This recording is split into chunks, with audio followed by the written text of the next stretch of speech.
Dans le cadre de la célébration de la 40e édition de la Journée internationale de la femme, le 8 mars 2025, les femmes communicatrices et épouses des communicateurs de la Sénégal-Maritime, réunies au sein de l'association Les Amazones de la communication, ont élaboré un programme atypique des activités pendant la Semaine de la femme, programme adossé sur celui signé du préfet du département de la Sénégal-Maritime.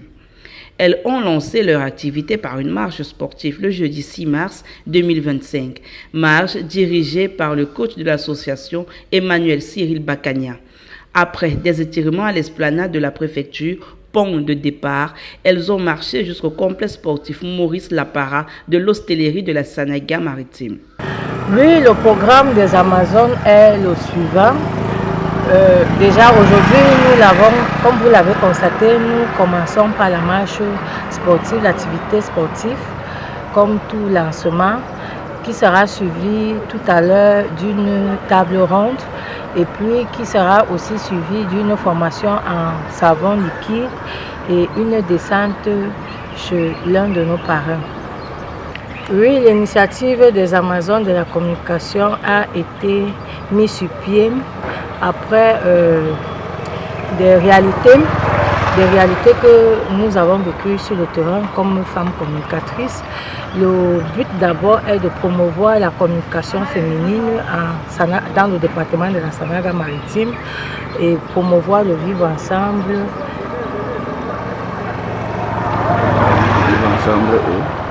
Oui, comme je disais déjà, promouvoir le vivre ensemble et valoriser l'épouse du communicateur parce que derrière ce grand communicateur se cache une grande femme.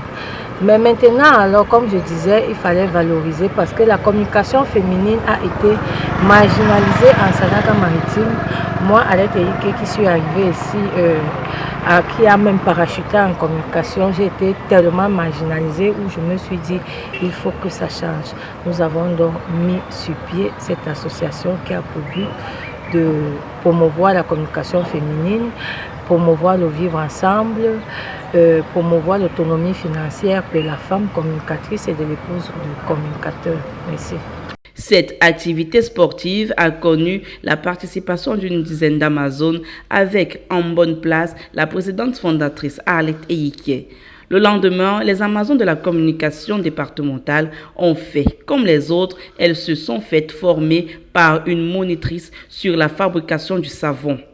Et c'est au village Elokbele qu'elles se sont retrouvées pour renforcer leurs capacités et participer à leur manière à l'autonomisation. Cette fois encore, plus d'une dizaine d'entre elles ont bénéficié de cette formation qui leur permettra de l'appliquer dans les domiciles et d'écouler le produit de ce labeur dans les marchés. Après cette étude appliquée sur la fabrication du savon liquide, elles se sont donné rendez-vous à la place des fêtes pour la parade du 8 mars 2025.